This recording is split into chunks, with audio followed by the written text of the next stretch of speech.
প্রিয় দর্শক, আমি এখন কথা বলবো আলমদিন আবাসন লিমিটেডের মার্কেটিংয়ের ডিপার্টমেন্টে আছে। ভাই কেমন আছেন? আলহামদুলিল্লাহ ভালো আছি। আচ্ছা, আপনাদের প্রজেক্ট সম্পর্কে আমাকে একটু ধারণা আপডেটটা দেন তো ভাইয়া। আমাদের আজ থেকে 5-6 মাস আগেও যারা প্লট নিছে তারা কিন্তু আসলে এই পরিবেশটা দেখে নাই। আচ্ছা আচ্ছা, এখানে আইল ছিল, এই রাস্তাগুলো দৃশ্যমান ছিল না। আর এখন আমরা ধীরে ধীরে কাজ করতেছি। অনেকের প্রশ্ন থাকে আপনারা কবে কাজ করবেন, কবে কি করতেছেন। আসলে এটা সবসময় দেখানো যায় না বা সবসময় হয়ও না। 6000 শতাংশ একটা এরিয়ার মধ্যে কিন্তু কাজ করাটা অনেক কঠিন। রাইট। সেখানে কিন্তু আর একবারে কোনোটা হয়ও না, এটা ধাপে ধাপে করতে স্টেপ বাই স্টেপ করতে হয়। এখন আমরা যেমন 1 নাম্বার রোডটা কিন্তু অলরেডি দৃশ্যমান, ওখানে আমরা গাছ আনছি লাগানোর জন্য, এগুলো হচ্ছে আমরা সিরিয়ালে লাগিয়ে দিব। এবং 2 নাম্বার রোডটা মোটামুটি দৃশ্যমান করা হয়েছে। এবং এই যে দৃশ্যমানটা করা হয়েছে ঠিক এইভাবে করে একেবারে লেক পার পর্যন্ত সেম ডিজাইনে 12টা রাস্তায় এরকম ডিজাইন, এভাবে 12টা স্টেপ বাই 20 ফিট করে রাস্তা হবে। দাঁড়িয়ে আছে এটা হচ্ছে 2 নাম্বার রোড। 2 নাম্বার রোড, ওই পাশেটা 1 নাম্বার, এভাবে করে সিরিয়াল 3-4 সম্পূর্ণ। আর এখানে যে প্লটগুলো দেখতে পাচ্ছেন এখানে কিন্তু অনেক প্লট বিক্রি আছে। আচ্ছা, অনেকে এসে ভাবেন যে মনে হয় সবগুলো, আমাদের কিন্তু একেবারে লেক পার পর্যন্ত অনেক প্লট বিক্রি আছে। আচ্ছা, এখন লেক পারে যার যে সময় যে আসবেন, আপনি যদি পরে আসেন অবশ্যই পেছনের দিকে পাবেন, আগে আসলে সামনের দিকে পাবেন, এটাই স্বাভাবিক। এবং দামের যে অনেকের কাছে মনে হয় দাম বেশি, আসলে কোয়ালিটি ভেদে জমির একটা কোয়ালিটি আছে। আমাদের এখানটা 4x4 জমি। আচ্ছা, বিএস পর্যন্ত আছে, বিএস ফাইনাল করা আছে এবং রেজিস্ট্রিটা বিএস দাগ দিয়েই হয়। আচ্ছা আচ্ছা, যার কারণে এখানকার জমির ভ্যালুটা একটু বেশি এবং উঁচু জমি, এখানে পানি ওঠার সম্ভাবনা কখনোই নাই। এখানে পানি উঠবে না। আচ্ছা, এই ইটাগুলো কি কারণে, এটা কি এগুলো আমরা বাউন্ডারির কাজ ধরবো তো। আচ্ছা আচ্ছা, আসলে এখন আমাদের ধাপে ধাপে কাজ হচ্ছে। যেমন আমাদের মাঝে আমরা ডিমার্কেশন করছি, যে খুঁটিগুলো দেখতে পাচ্ছেন, এগুলো এক একটা প্লট। এই পিলার থেকে ওই পিলার, এই পিলারের এই মাঝে পেছনের অংশটা দেখা যাচ্ছে, এগুলো হচ্ছে একটা 5 শতকের একটা প্লট।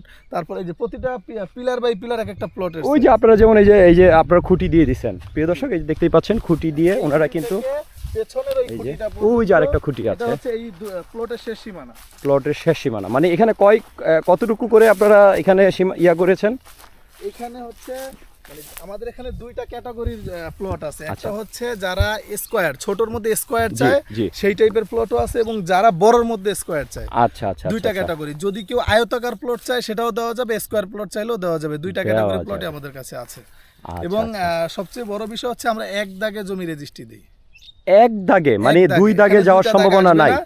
সর্বোচ্চ 50-60টা প্লট গেলে হয়তো বা মাঝে মধ্যে একটাতে 2টা দাগ পড়ে যায়, কিন্তু আমরা চেষ্টা করি এটা না দেওয়ার। আচ্ছা, আপনি একটু কমার্শিয়াল স্পেসেরটা কি আপনারা এটা ধরেছেন, এখন ওইটা সেল করছেন? কমার্শিয়াল না, কমার্শিয়ালটা আমরা এখন সেল করতেছি না, কমার্শিয়ালটা এখনো আমরা রিজার্ভ রেখেছি। আচ্ছা, এটাতে আমরা কিছু কাজ আছে, যেমন আমাদের ওখানে এখন অফিসের ভবনটা হয়ে গেছে। তারপরে আমরা পার্কের জন্য আমরা এখানটাতে ডেকোরেশন করতেছি।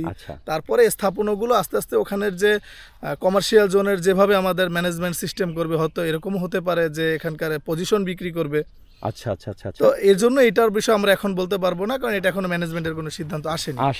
আর রেসিডেন্সিয়াল যে প্লটগুলো আছে এগুলোর জন্য তো আমরা দেখিয়েছি ঠিক ডিজাইনটা এভাবে। 2 প্রকারের প্লট আছে, আয়তাকার এবং বর্গাকার, 2 ক্যাটাগরি প্লটই আপনারা পাবেন। আচ্ছা, এইখানে আপনি যারা নাকি ঢাকায় বিভিন্ন জায়গায় থাকে, ঢাকা থেকে আসার একটা ইজি ওয়ে, আপনার শর্টকাট একটা ওয়ে বলেন তো। আসলে যারা লোকালি আসে, যে আমি নিজে নিজে যাই, তাদের জন্য অনেক বড় একটা সুবিধা আছে। আসলে অনেকেই রাস্তাটা জানে না, বিদায় কিন্তু ঝামেলা হয় দূরে। আবার নতুন কোথাও গেলে একটু দূরেই মনে হয়, স্বাভাবিক। আমাদের ঢাকা থেকে যদি আসা হয়, মিরপুরের জোন থেকে বা উত্তরের জোন থেকে গাবতলী হয়ে হেমায়েতপুর নামবে।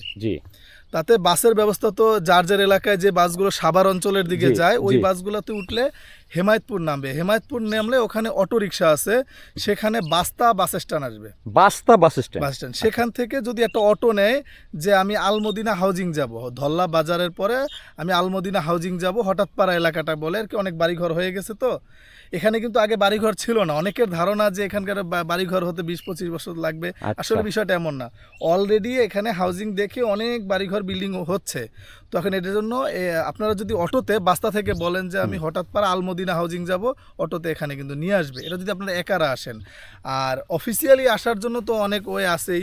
আমাদের যে স্ক্রিনে দেওয়া নাম্বার থাকবে, আমাদের এই নাম্বারগুলোতে ফোন করলে শিডিউল করে আমাদের মাধ্যমেও আসতে পারবে। আপনাদের বাসা থেকে পিক করা, মিরপুর জোনের মধ্যে আমরা বাসা থেকে পিক করি। হ্যাঁ, মিরপুর জোনের বাইরে হয় সেক্ষেত্রে আমরা একটু টাফ হয়ে যায় বিধায় এখন রাস্তাঘাটের জ্যামের একটা বিষয় থাকে, যে একটা ভিজিট করবে, এটা অনেক, আমরা যদি সাপোজ একটা রামপুরা থেকে একজন লোককে আনতে যাই, রামপুরায় যেতে আসতে 3 ঘন্টা শেষ। তারপরে স্বাভাবিক, এর জন্য স্বাভাবিক, অনেকের কাছে স্বাভাবিক। ডিসটেন্সটা বেশি মনে হয়। বা আপনাদের অফিসে যোগাযোগ হ্যাঁ, করলেও তো আমাদের অফিসে আসলে আমাদের সেখান থেকে অফিসের আসার ব্যবস্থা অ্যাড্রেসটা আছে। প্লিজ একটু বলে দেন। আমাদের অফিসটা হচ্ছে মিরপুর 2 জাতীয় ক্রিকেট স্টেডিয়ামের 4 নাম্বার গেটের ঠিক অপোজিট সাইড বিল্ডিংটা। একদম ইজি লোকেশন, ওই বিল্ডিংটা লিফটের 5-এ। আচ্ছা, তো এখানকার, আর আমাদের এখানে লোকেশনটা খুব ইজি। আর এইখানের লোকেশনটা অনেকেই চেনেন, জানেন এই ধল্লা ইউনিয়ন বিষয়ে। এই ধল্লা ইউনিয়নটাতে অনেক ফ্যাক্টরি হয়েছে এবং এটাতে জনপ্রিয় অনেক বড় বড় প্রতিষ্ঠান এই এলাকায় আছে। কিছু একটু নাম বলে যেমন দেন। আক্তার গ্রুপ, নাদিয়া গ্রুপ, এদের কিন্তু সকল ফ্যাক্টরিগুলো হচ্ছে আমাদের এই মৌজাতে। এটা হচ্ছে ফোর্ডনগর মৌজা। ও, এই মৌজাতেই এত বড় বড় ফ্যাক্টরিগুলো হয়েছে অলরেডি। এটা হচ্ছে আমরা রফিক সেতু যে পার হই, রফিক সেতু পার হওয়ার পর থেকে এই সামনে একটি রাস্তা দেখা যাচ্ছে, এই যে আমানের যে ওই যে হ্যাঁ, এই ফার্ম হাউসের ওইখান পর্যন্ত একটাই মৌজা, ফোর্ডনগর মৌজা।